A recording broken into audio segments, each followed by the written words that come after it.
समस्या के सिद्धांतों का सारांश।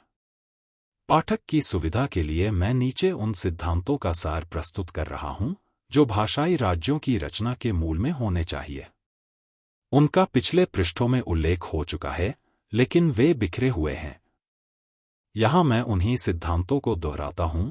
1. मिश्रित राज्य अपनाने का विचार सर्वथा त्याग दिया जाना चाहिए। 2. प्रत्येक राज्य एक भाषी होना चाहिए, अर्थात एक राज्य एक भाषा। 3. एक राज्य एक भाषा के फार्मूले को एक भाषा एक राज्य से गड़बड़ नहीं करना चाहिए। 4. एक भाषा एक राज्य के फार्मूले का अर्थ यह है कि सभी लोग जो एक भाषा बोलते हैं एक ही शासन के अधीन रखे जाएं, चाहे क्षेत्रफल, जनसंख्या और उस भाषा के बोलने वालों की परिस्थितियों में कितनी ही भिन्नता क्यों न हो। बंबई को शामिल करके एक संयुक्त महाराष्ट्र का निर्माण करने के लिए किए गए आंदोलन के मूल में यही विचार निहित है। यह एक बेतुका फार्मूला है जिसकी कोई मिसाल नहीं मिलती। इसका परित्याग किया जाना चाहिए। एक ही भाषा बोलने वाले लोगों को एक से अधिक राज्यों में बांटा जा सकता है, जैसा कि संसार के अन्य भागों में किया जाता है। 5.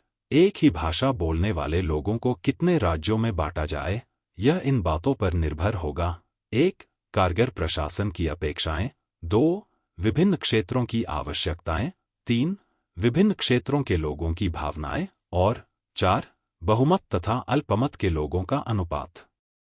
6.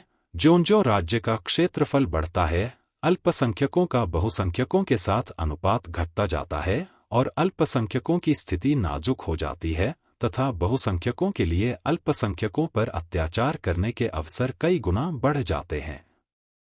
इसलिए यह जरूरी है कि राज्यों का आकार छोटा हो। 7. बहुसंख्यकों के अत्याचार को रोकने के लिए अल्पसंख्यकों को संरक्षण दिया जाना चाहिए।